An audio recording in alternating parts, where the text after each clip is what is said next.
Good morning. Let's start the daily discussion. The first topic, India's lithium deal with Argentina. Lithium is the most demanded minerals right now because of its wider use in future.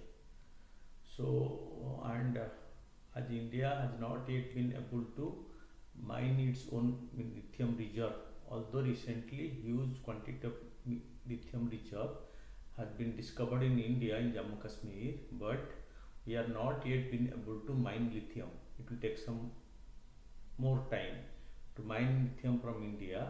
So India has started to sign agreement with some other country to fulfill its lithium requirement. India is on the brink of securing a significant deal for 5 lithium blocks in Argentina. The negotiations reportedly in the final stages.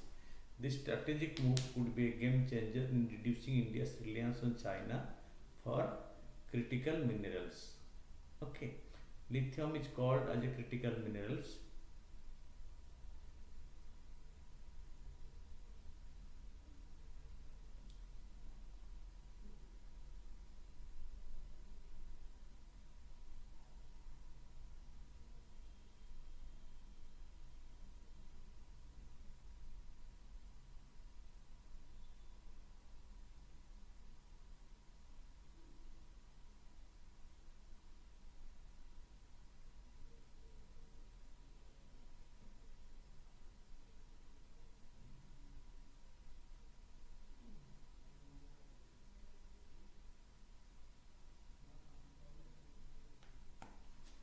Okay, so India's lithium deal. Okay, this strategic move could be a game changer in reducing India's reliance on China for critical minerals.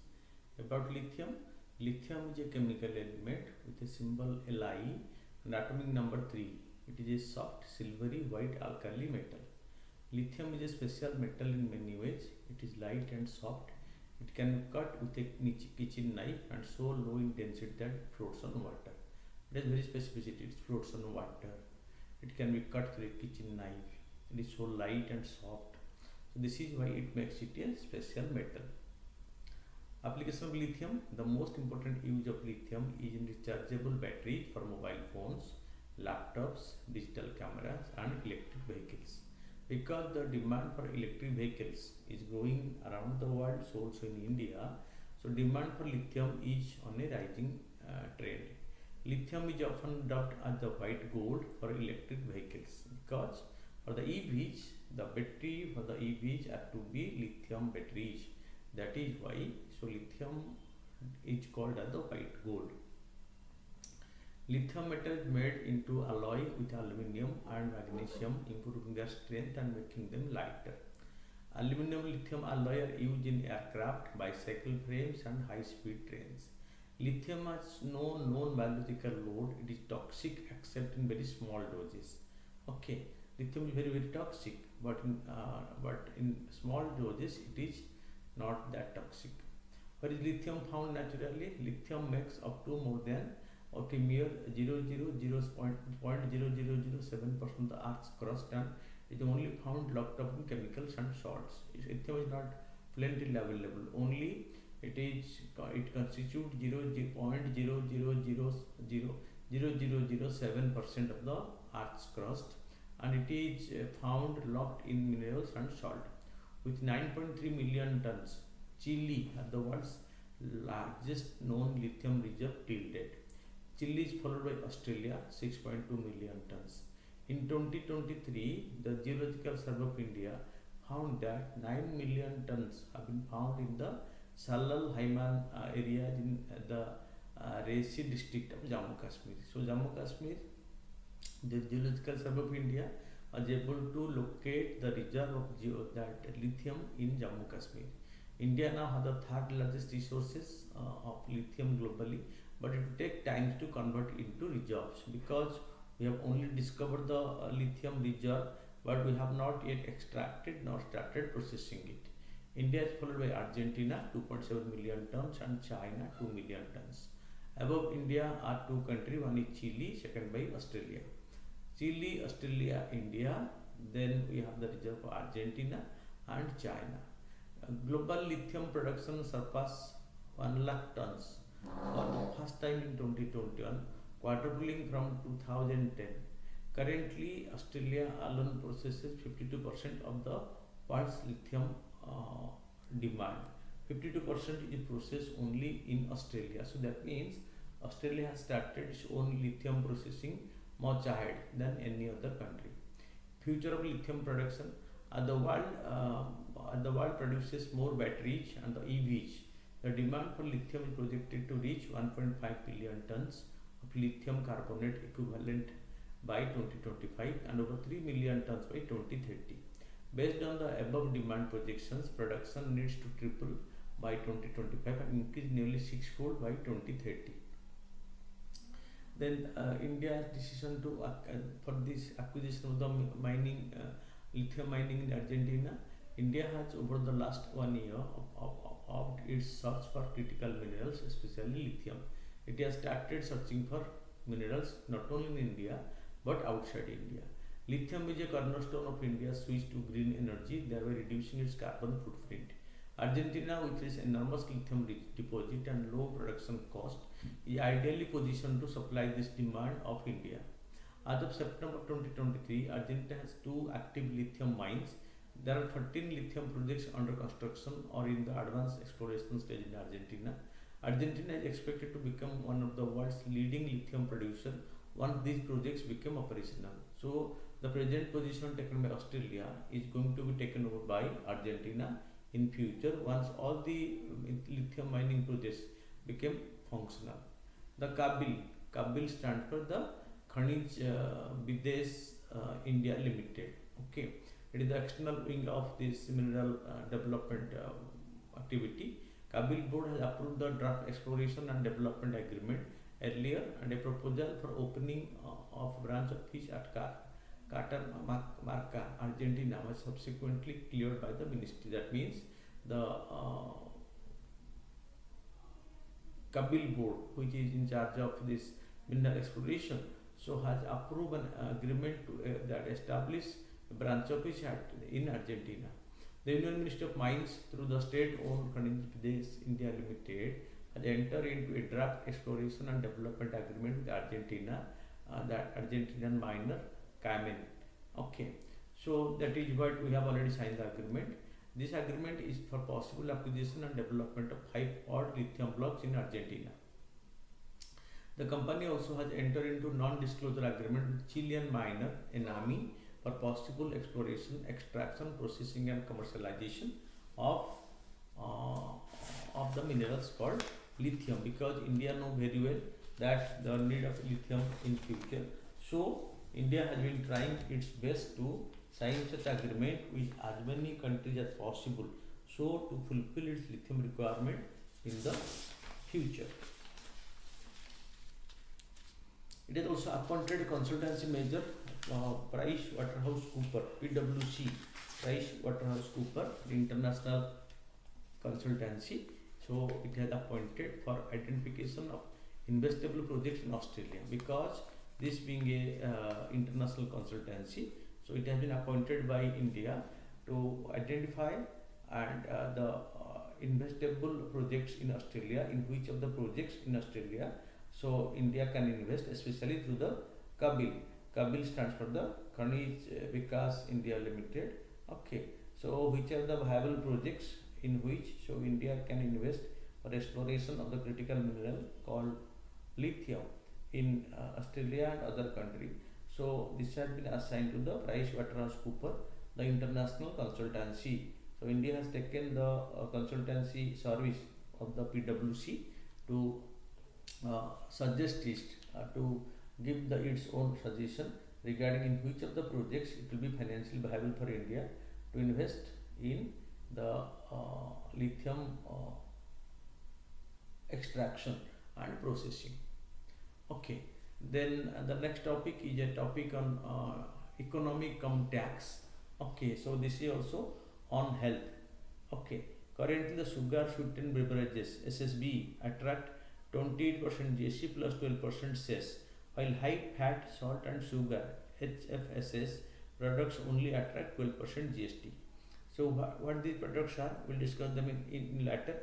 It focuses on India, where these unhealthy eating habits are growing fast, and suggests that higher taxes on such foods could help reduce their consumption. If those foods which are harmful for our health are taxed at a higher rate, so this will discourage people from purchasing this. So this will to some extent uh, save the health of the people because of the unhealthy eating habits. So the health of Indians is at much risk at present. According to Minister of Women and Child Development, the HFSS, okay, HFSS, high fat, salt and sugar. High fat, salt and sugar food may be defined as foods or any food or drinks, packaged and non-packaged, which contain low amount of proteins, vitamins, phytochemicals, minerals and dietary fibers, but are rich in fat, saturated fatty acids, salt and sugar, and high in energy, means calorie content is much high, that are known to have negative impact on health if consumed regularly or in high amount. So they are known as the HFSS, high fat, sugar and salt content. Okay, and they are, although they taste good, but they are not good for human health. But right now the youngsters, the present Indian generation, is consuming them in massive amount. While the global average consumption of sugar is 22 kg per person per year, it is 25 kg per person per year in India. So that means we consume more sugar than anyone else in the world. Okay. So free sugar consumption in India is 5 times the WHO recommended threshold. So Indian consume 5 times more sugar than what the WHO, World Health Organization, the International Health Watchdog, has recommended regarding the sugar consumption. Then what is the need of this HFSS food?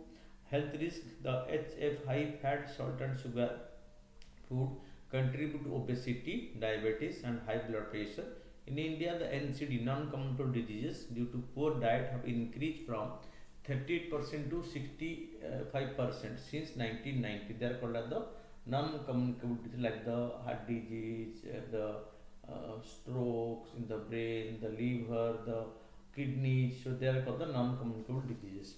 Blood pressure, diabetes, they are called as the non-communicable diseases. So they have increased from 38% to 65% since 1990, causing 1.2 million deaths annually.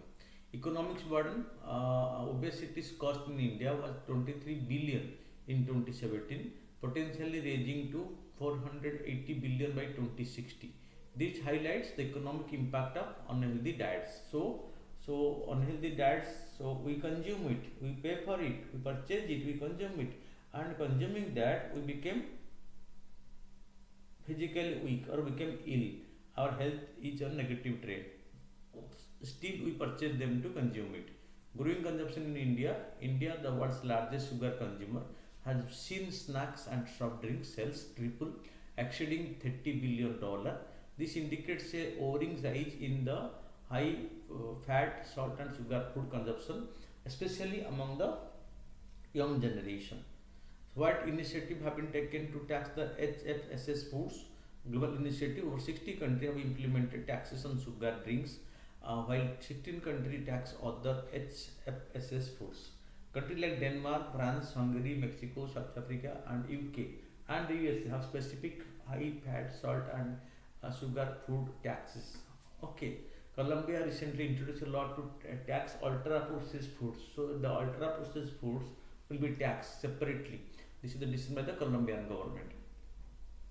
Indian initiative: in 2016, the Kerala introduced the fat tax, which later merged into the India's goods and service tax in 2017.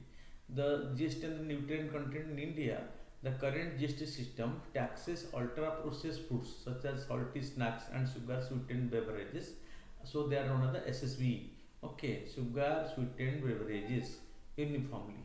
For example, all aerated beverages, soft drinks, are subjected to the same tax rate, regardless of their sugar content, failing to differentiate based on their health impact. Because these soft drinks, so some are, most of them contain high amount of sugar, but they have not been properly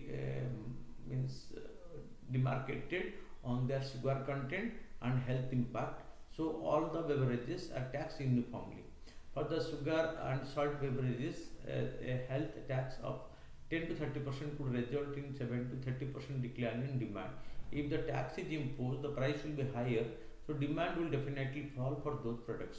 For the high fat salt and sugar, 10 to 30% health tax could result in 5 to 24% decline in demand. In case the tax increases, so the price will be higher. When the price become higher, people will be discouraged to consume it. The WHO and the Indian Council for Research on International Economic Relations recommendations are: it urges the FASI, okay, Food Safety and Standard Authority of India, to clearly define high fat salt sugar foods, ensuring transparency. It recommends a nutrients based tax model, levying higher taxes on products high in fat, sugar and salt, and lower tax on healthier alternatives. The HFSS taxation should aim to improve public health, not just generate income. It should encourage industry to cater to create healthier products and motivate consumers to choose better diets. If this is encouraged, so some benefit may come to the common people, because the higher prices will definitely discourage the people to purchase and consume it. Then the chameleon trojan, a new version of the chameleon trojan, a malware, it is a virus, have been discovered by the security researchers, capable of disabling biometric authentication methods such as the fingerprints and face unlock to steal a phone's PIN. About chameleon trojan attaches itself to a legitimate Android apps to avoid detection and run code in the background. It uses accessibility service on Android device to disable biometric authentication methods like fingerprints and face unlock to steal the phone's PIN.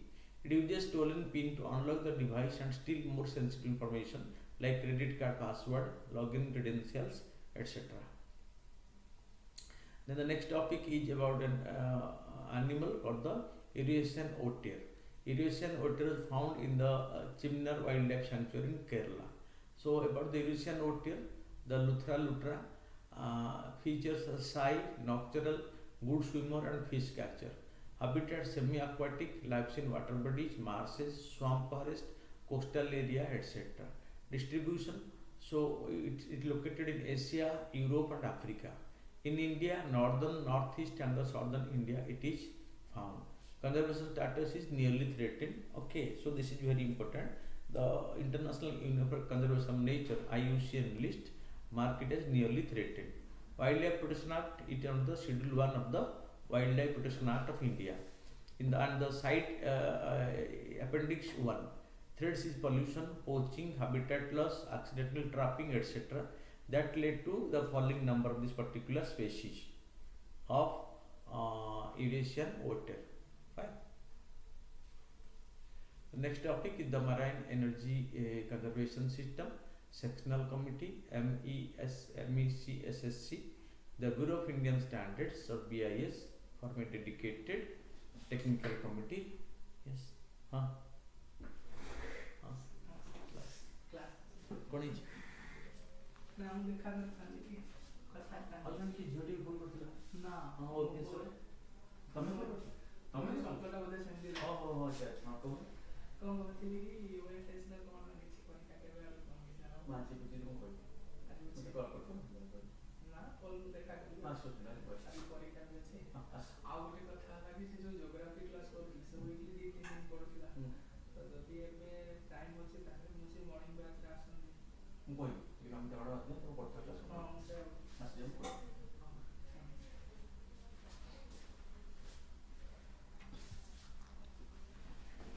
okay, so this is the Marine Energy Conservation System Sectional Committee. Bureau of Indian Standards BIC form a dedicated technical committee called the Marine Energy Conservation Conversion System Sectional Committee. Marine Energy Conversion System MECS. BIS is the national standard body of India established under the BIS 2016. Earlier it was known as the ISI, but Indian Institute of Indian Institute of Standards, but it has been changed to Bureau of Indian Standards. BIS Act by the 2016 resolution changed it. Objective of this MECSSC: set comprehensive standard and guidelines for various aspects related to the MECS stands for Marine Energy Conversion System. Foster collaboration, innovation and knowledge exchange in MESC.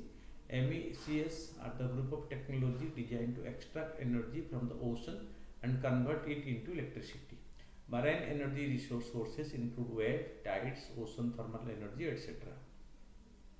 Okay, and they have potential for energy conservation and energy generation. So India is on the path to get renewable energy, because as per our commitment before the global community, we want to generate 50% of our energy required from the renewable sources. Okay, and to avoid the fossil fuel, and these explorations and these new opportunity have a wider domain for India. Then the Salton Sea, the US Department of Energy recently discovered the world's largest lithium reserve beneath California's Salton Sea. About Salton Sea, it is a shallow saline lake located in the Lower Colorado Desert, Southern California in USA. It is a geological depression tucked between the mountain range and lying below sea level. It is currently 2 to 8 feet below sea level, and its salinity, some 45 parts per thousand, far exceeds that of the seawater, which is 35 parts per thousand. So it has higher salinity content up to 45%. The Salton Sea is an important stopping point for the migratory waterfowls and serves as a critical habitat for birds moving south to Mexico and Central America.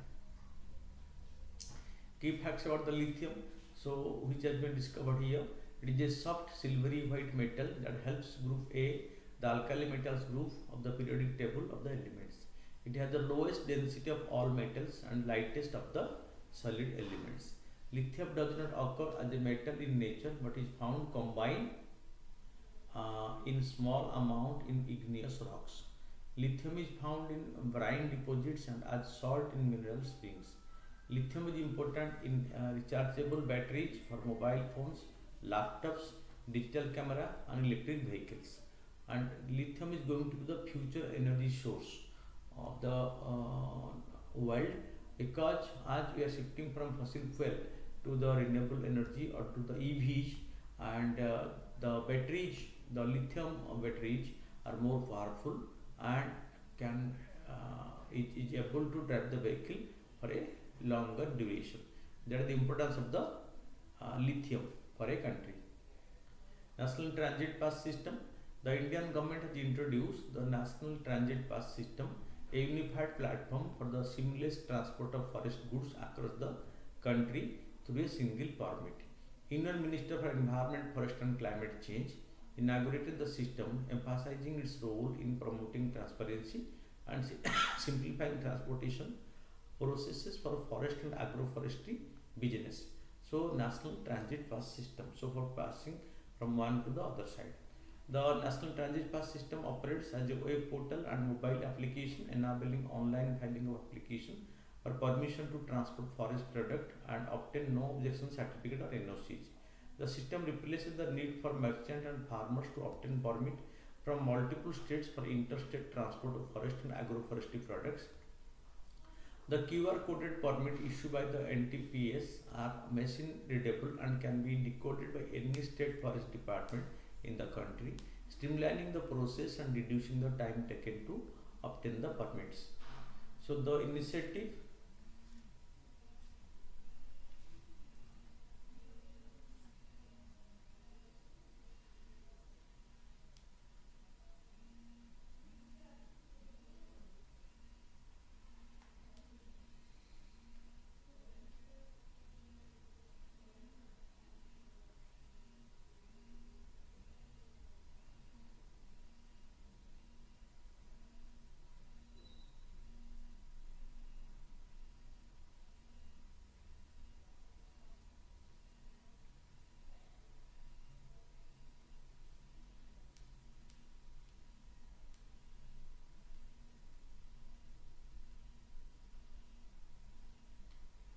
The QR coded permits issued by the NTPS are non-machine readable, and can be decoded by any state forest department in the country, streamlining the process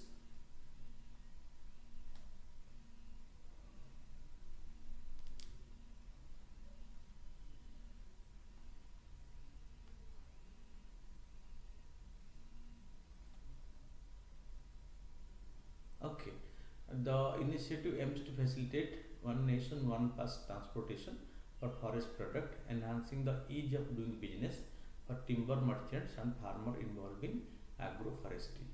Okay, this is a special QR coded permit issued by the National Transit Permit System, are machine readable and can be decoded by any state forest department, so that will facilitate interstate transfer.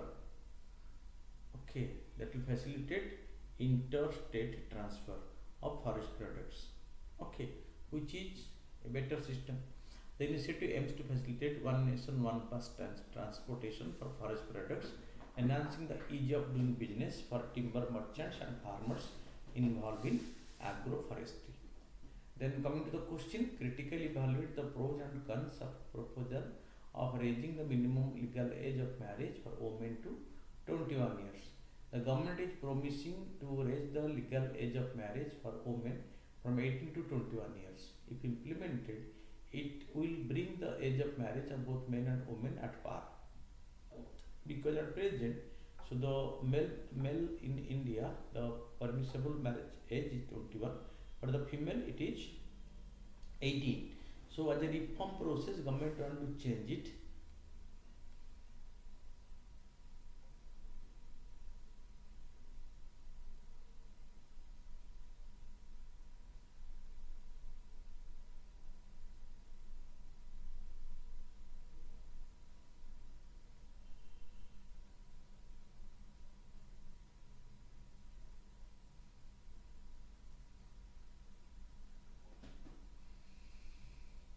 Okay. So for Hindus, the Hindu Marriage Act 1955 said 18.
Okay. So for Hindus, the Hindu Marriage Act 1955 set 18 years as the minimum age of the bride and 21 years as the minimum age for the groom. Okay. So in Islam, the marriage of minor who was attained puberty is considered valid. The Special Marriage Act 1954 and the Prohibition of Child Marriage Act 2006 also prescribed 18 and 21 years as the minimum age of consent for marriage for women and men respectively. Judge Attlee Committee of 2020, the Ministry of Women and Child Development, set up a task force to look into the correlations between the age of marriage with issues of women's nutrition, the prevalence of anemia and IMR and MMR, and other social indices. Pros of raising the minimum age of marriage for women: gender neutrality, remove artificial age difference for legal age of marriage for boys and girls. It will ensure gender parity. Women educations: girls are forced to drop their study for marriage, thus it could give them time to pursue their studies and offer an opportunity to pursue higher education. Health pregnancies in teenage girls heighten the possibility of high blood pressure, anemia, and many other health issues in the mother, and can also lead to the severe pregnancy complications that can cause the death of the mother. This can be avoided by increasing the age. Early marriage also causes mental health problem. Issue of child marriage. India is home to the largest number of underage marriage in the world. This can be tackled by increasing the age of marriage. Although there are law, but still implementation is to some extent there are some lapses, leading to converting India to a country with the highest number of underage marriages. Women empowerment, educational level, living situation, health conditions, and decision-making power of women are all influenced by the mother's age as childbearing. In the child welfare, early marriage and as a result early pregnancy have an impact on mothers and child's nutritional level as well as their overall health and mental well-being. So, increasing the age of marriage will look into these challenges. Okay, early pregnancy have an impact on mothers and child's nutritional level. This will be to some extent taken care of in case of this change in the marriageable age for the women. Okay. Then cons of raising the minimum legal age of marriage for women. Women's rights activists have opposed the suggestions and have cited evidence to show that such a move may be used to encourage young adults marrying without parents' consent. If this is encouraged, then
okay. So also this move could lead to the criminalization of the large number of marriages that will take place once the law comes into effect, because many have been married without this before this law come into force. So those marriages will be illegal. So no need to raise the legal age, and the reduction in child marriage in India already happening because of increased access to education, skilling and healthcare and jobs right now. So the number of girls marrying at a tender age is increasing. The National Family Health Survey data rates of early marriage in India fell from 47% in 2005-6 to 27% in 2015-16 because of the awareness and education among the girls and their family. Existing law governing child marriage, the PCMA is not very effective on the ground.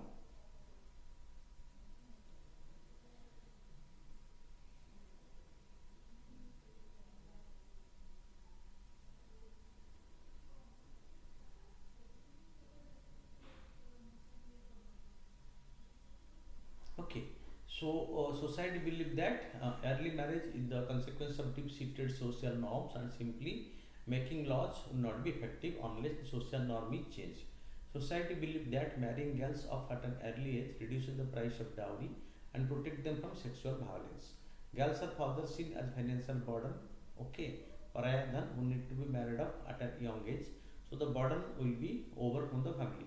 Such a move will only succeed in driving these marriages underground such that they are carried out in secret. Law being coercive negatively impact marginalized communities such as the scheduled caste, the scheduled tribes, making them lawbreakers. Because so normally among the SC and STs, this child marriage more rampant, and this will make all those marriages illegal, and they will be called as the lawbreakers. The proposed changes in legislation are a welcome step. Mm. Oh. The proposed changes in legislation are a welcome step, but it must be implemented through a social revolution with the community participation rather than being coercive government policy. This will help India in achieving the SDG 5 gender equality, the Sustainable Development Goal set by the United Nations for 2015 to 30, and target 5 is gender equality, and this will definitely fulfill in achieving the fulfilling India's commitment to SDG Goal 5 called the gender equality.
Okay. Then come to the MCQs. Recently, the Minister of Jal Shakti released a document which the first census of water body in India, and according to which the following types of water body were the maximum shares across India is ponds. They are located all over India in all these states. So they are man-made. So since the days of the kings and emperors till the present day, ponds are being dug in India, and they are as a reservoir of water. So answer is B. What's the following statement regarding the multidimensional poverty index? Multidimensional poverty index is released by the World Bank. The global MPI construct no indicators on indicators spanning health, education and standard of living. MPI range from 0 to 1, and higher value imply higher poverty. So here only 1 and 2 are correct. The COVID restrictions under the Title 42 was introduced. It was introduced by United States. Which statement about the Huntington disease are accurate? So Huntington disease is a autosomal dominant genetic disorder caused by mutation in the HTT gene. So that is the answer will be B for this. Consider the following statement. The central government set minimum support price MSP for various crops every year based on a formula that takes into account both paid out cost A2 such as seed, fertilizer, pesticide as well as the imputed value of unpaid family labor. There is currently no statutory backing for the MSP nor any law mandates their enforcement. The central government procures almost all the stocks of wheat and rice crops throughout the country at MSP. Here only 1 and 2 are correct and 3 is incorrect. It is not able to collect all the stocks. Okay.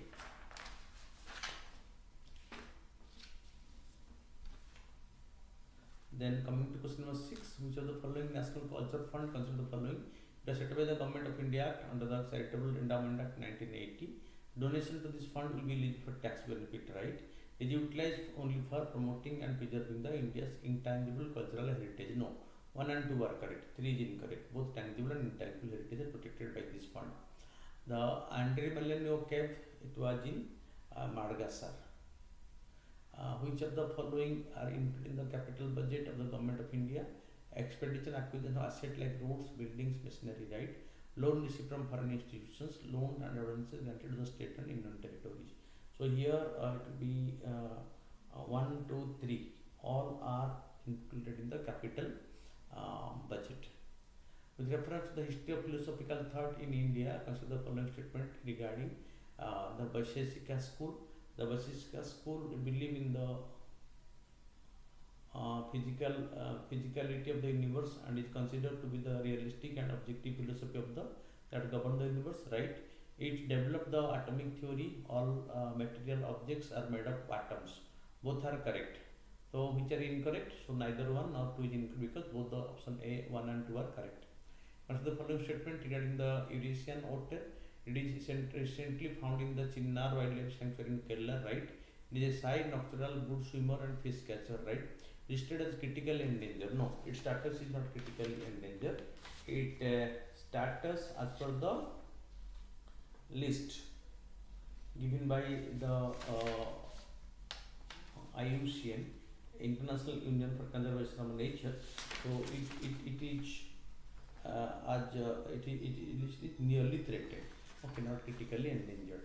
So 3 is incorrect, 1 and 2 are correct.